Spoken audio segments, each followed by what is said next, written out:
Hey there, class. Mr. Prusky here. Hope you're having a good day so far. We're continuing with Chapter 5, and this is 5.2, Day 1, which is factoring. We're continuing with parabolas and quadratic functions in this chapter, which are, like I said, parabolas. So we're going to do the first page of these notes together, and then we'll do the second page for a different video. So hopefully it won't be too long of a video today. Let's start with green. Okay, so factoring methods. So factoring is basically undoing distribution or foiling. You guys remember foiling when we did like, oh, that's not good, x plus 2 times x minus 4, right? You would do first outside, so it would be x squared minus 4x, and then 2 times x is 2x, and then 2 times negative 4 is negative 8. Then you combine like terms here, and you get your final answer. That's kind of like down here, that's what we're starting with. We're starting with something that's already foiled, and we're going the opposite direction. And that's basically all that factoring is doing the opposite of distribution or foiling. Okay, so we're like going the opposite direction. So distribution is multiplication, foiling is multiplication, and factoring is division then, okay? So finding the greatest common factor, or factor out a greatest common factor, GCF if possible, works for any number of terms. So one thing I forgot to mention before we get going here is that you are going to have access to a factor flow chart. This is going to be your, holy text. Okay, so you're going to have access to a factors and multiples table, which will give you like, these are all the numbers that multiply to 4 right here, for example. And these are all the multiples. If you count up by 4s, you get these right here. Okay, so you have access to this, hopefully, and then also this factor flow chart. So no matter how we do in our factoring is kind of a lot of steps, and you probably learned about it in Algebra 1 2 years ago if you took geometry last year. So you always look for a GCF to start, then you check the number of terms, and depending on the number of terms, we have these different options of things we're going to do. Okay, so it's very important that you either print this off or maybe write down this on a sheet of paper to have for your reference. It says Algebra 1 on here, but this is useful for any Algebra 2 class as well, okay? So the first thing we're going to talk about is GCF and grouping. Grouping is going to be over here because GCF and grouping are kind of very related. So let's get into it. So factor out a greatest common factor if possible. So a factor is a number that multiplies or that goes into two different things. So for example, for 10 and 15, 5 is a factor because it goes into 10 and 15, right? So the greatest common factor is the biggest one, the biggest factor you can get, basically. And so to find the greatest common factor, what we're going to do, GCF is the largest number and smallest exponents, all terms have in common. So it's the largest number they all have in common and the smallest exponent, okay? So let's go ahead and do, we have 3x squared minus 24x. So first let's look at the numbers. We have 3 and 24. Is there a number that goes into 3 and 24? Yeah, 3 does, doesn't it? So we're going to divide both of these by 3 to start. But do they have any exponents in common? Well, this one has an x squared, this one has an x, which is x to the first power when there's no exponent there. So which one's smaller, x squared or x? X. So we're going to plot the biggest number, which is 3, and the smallest exponent, which is x. So we're going to divide both of these by 3x. Okay, that's what we're doing to factor out a GCF. So after you divide by 3x, it's not going to go away. It's actually going to be floating in front of the parentheses like this, because you'll see what I mean in a second here. But let's divide both of these. 3 divided by 3 is 1, which is good. How do you divide exponents? What is if we have x squared divided by x, what do we do? What operation do we do? Hopefully you said subtraction. 2 minus 1 is going to be just x. So we're going to get 1x, right? And then we have negative 24 divided by 3 is going to be negative 8. And x divided by x are going to cancel out, right? So they're going to go away. We don't need to put them anymore. Okay, so what do we get here? Well, when we divide by, we can't just put x minus 8, right? That's not equivalent to the original thing here. But look at this. Let's go ahead and, this is the final answer, but let's go ahead and redistribute this and see what happens, okay? So what is 3x times x? Well, that is 3x squared. And what is 3x times negative 8? Well, that is negative 24x. So you see how we got the same thing, But you can't really get rid of the GCF. The GCF has to kind of go in front like this. And this is going to be your final answer. This is undistributed. It is factored. Okay, so that's going to be your final answer. All right, now, excuse me, now we got a harder one to do here. We have 3x squared minus 24x plus 2x to the fourth minus 5x to the third. So we need to find the biggest number and the smallest exponent they all have in common. Well, is there a number that goes into 3, 24, 2, and 5? Well, what you should know about 3, 2, and 5 is those are all prime numbers. The only thing that multiplies to 3, 2, and 5 is 3 times 1, 2 times 1, or 5 times 1. So these have no factors in common, right? Oops, okay. So what we're going to do, so we can't plot a number, which is okay. That's totally fine. Do these have an x? Do they have an x in common? Well, we got an x squared, we got an x to the fourth, and x to the third. Which one's the smallest exponent there? You got to pull out the smallest exponent. That's going to be x, right? So we're going to plot an x in front. We're going to divide all these by x. That's kind of what we're doing, even though we're not really writing it exactly. We're dividing everything by x. And now we got to divide them all by x. 3x squared divided by x. 2 minus 1 is going to be just 1x. We get 3x. Negative 24x divided by x is just going to be negative 24. 2x to the fourth divided by x is going to be positive 2x to the third. And then minus 5, and then we get x to the third divided by x is going to be x squared. If we were to redistribute this to all these again, we would get the same answer in there, okay? So that's how you do GCF. Very nice. Okay, moving on. It says 2 terms. So basically, after you, let's go back to the factor flow chart here. We're not going to go back all the time, but for now, let's go ahead and do that. So after you find a GCF, you're going to check the number of terms. Okay, after you pull out a GCF if you can. So if it has 2 terms, you're going to look for what's called a difference of squares, which is what we're going to talk about next. And 3 terms is either perfect square trinomials or the smiley face method, which we'll talk about probably tomorrow. And then factoring by grouping we'll talk about in a second here, okay? So these are all the different options. That's why this factor flowchart is very useful, is because it allows you to factor no matter how many terms, no matter if it has a GCF, it kind of helps you like follow a procedure that makes it a lot easier to do. It's still challenging, but it makes it easier. Okay, sounds good. So check if it is a difference of squares if it has 2 terms. So it must be a subtraction of 2 perfect squares. Well, it's been a long time since I've, talked about perfect squares for a while. What is a perfect square? Is 13 a perfect square? No, is 16. Which of these are the perfect squares? Which of these are perfect squares here? 9. Which of these are perfect squares? There's 2 perfect squares there. Hopefully you said 16 and 9. A perfect square is when you take the square root, it comes out to a nice perfect number, right? So square root of 16. Square root of 16 is 4. Square root of 9 is 3. Square root of 21 and square root of 13 are going to be irrational numbers. Those are not perfect squares, okay? So, for difference of squares, it must be a subtraction of 2, or difference means subtraction. A subtraction of 2 perfect squares. So let's look at this one. We have x squared minus 9. Is x squared a perfect square? It is. It's going to be, in parentheses, x squared, right? That's the perfect square. That's the square root inside of there. And then what's the square root of 9? Is that a perfect square? Yeah, it's going to be 3. 3 squared. So then if we go back to our factor flow chart now, or probably the last time we're going to do that here, the trick is this. You do the square root of the first one plus the square root of the second one. So the square root of this is 2x, the square root of this is 9, and the square root of the first one minus the square root of the second one. Okay, that's just basically a shortcut. It's a pattern.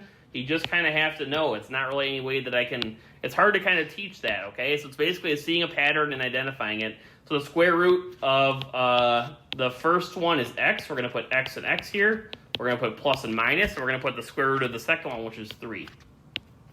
So why did we do that? Let's do this really quick. You don't need to write this down, but let's FOIL this real quick. What's x times x? That's x squared. X times negative 3 is negative 3x. 3 times x is 3x. And then 3 times negative 3 is negative 9. These terms are going to cancel out and go to 0. And do you see how we get x squared minus 9 again? So it's basically like the O and the I in FOIL are going to cancel out. Oops. And so that's it's just a shortcut. X plus 3, x minus 3. That's going to be a difference of squares. Okay? Square root of the first one plus the square root of the second one. Square root of the first one minus the square root of the second one.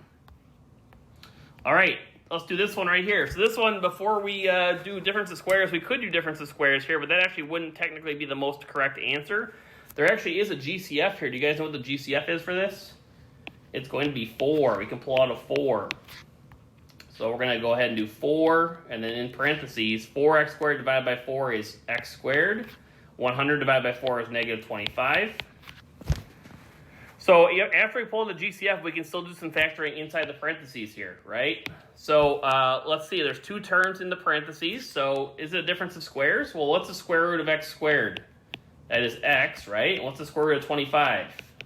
That is 5, right? Good. So the answer we're going to get, we don't need to do any calculation. We just got to know the pattern. It's going to be like this. The square root of the first one goes in the first blank. We got plus and minus. We put the square root of the second one over here. So we got x plus 5, x minus 5, and that is our final answer. Okay, so why don't you guys go ahead and try examples 1, 2, and 3 on your own, see how you do, and then we'll go over these in a second. All right, welcome back. Number 1. So we have 24x to the third minus 30x to the fourth. First of all, is there a GCF we can pull out of here? There is. We can pull out the biggest number that goes into 24 and 30 is 6. And the smallest exponent between x to the third and x to the fourth is x to the third. So we can pull out 6x to the third. And then we're going to give this 6x to the third times. And then 24 divided by 6 is 4. Negative 30 divided by 6 is negative 5. And then x to the fourth divided by x to the third. 4 minus 3 is 1. X to the first. And there's our answer. Okay, that one just needed a GCF. So you also want to check inside here if you can do any factoring. This is a perfect square here, 4 is, but 5 is not a perfect square. So that's not going to work. A square root of 5 is not like a nice number. It's not a perfect square. So that's where we're going to stop for this one. All right, 121 minus 25x squared. First of all, is there a GCF we can pull out of here? There is not. Okay, is it a difference of squares? Well, what's the square root of 121? That's 11, so we got 11 squared. What's the square root of 25x squared? Well, that's 5x. So we're going to get our final answer is going to be, remember we're doing these 2 blanks. We're going to put the square root of the first one, which is 11, is going to go here. We're going to put 5x here. We're going to put plus or minus between them. And that's it. All right, number 3, 8x squared minus 72. Okay. Is there a GCF, first of all? It's the first thing we always look for. There is a GCF. It's going to be 8. We can pull out an 8. We pull out any other. This one does not have an exponent. Can we pull out an exponent if there isn't an exponent? We cannot. So we're just going to divide by 8 first of all. So we have 8 times 8x squared divided by 8 is x squared. Negative 72 divided by 8 is negative 9. All right, we pulled out an 8. Now we can check inside the parentheses. We have 2 terms. Terms are, Their terms are separated by addition or subtraction symbols. So you see this kind of wall here. We have 1 term and 2 terms here. Everything between and around addition or subtraction symbols are going to be terms. I should have made that more clear. So we have 2 terms. Do we have a difference of squares here? What's the square root of x squared? Is that a perfect square? Yeah, it's going to be x squared. What about square root of 9? That's going to be 3 squared. So we can rewrite this now as 8 times, we're going to go like this. We're going to put x in the first blank, 3 in the second blank, and plus and minus, and that's going to be our difference of squares. All right, last thing we're going to talk about for today is factoring by grouping. Factoring by grouping. So here's the way we do factoring by grouping. First thing you're going to do is you're literally going to, like it says, you're going to group the first and second terms and third and fourth terms and take the GCF, greatest common factor, of each pair. Okay? That's the first thing you're going to do. So we're going to group the first and second terms and take the GCF of both of these. So let's go ahead and do that. So we're going to I put a line right here between the first and the second and third terms. So we split these in half. So what's the GCF between 3x squared and 24x, negative 24x? Well, it's going to be 3x. We're going to pull out a 3x, and then we divide them both by 3x. We're going to get x. 3x squared divided by 3x is x. Negative 24x divided by 3x is 8. Okay, second thing you want to be careful about is make sure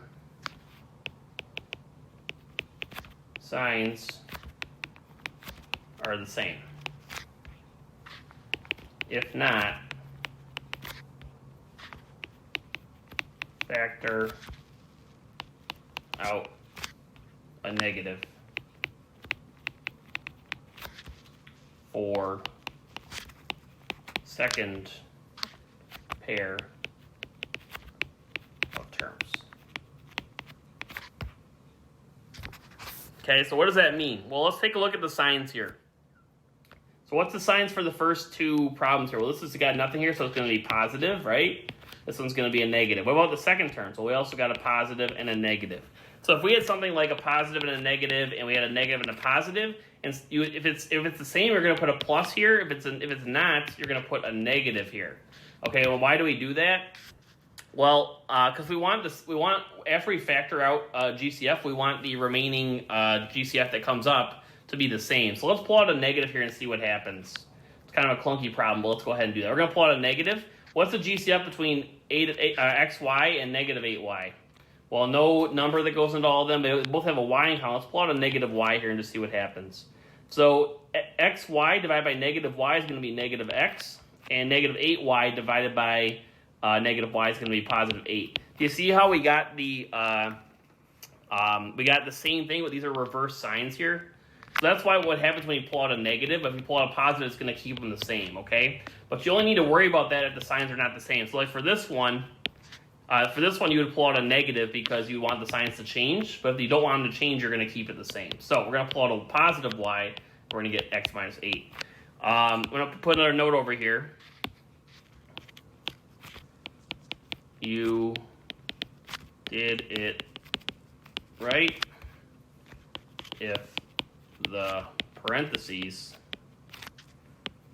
are the same. The parentheses are in the same. We got x minus 8, x minus 8. We did it correctly. If we don't, we did something incorrectly. Okay, so now there's a GCF for both these. The GCF is actually this and this. These are both GCFs. So we're going to pull out the x minus 8 in front. We're going to divide them both by x minus 8.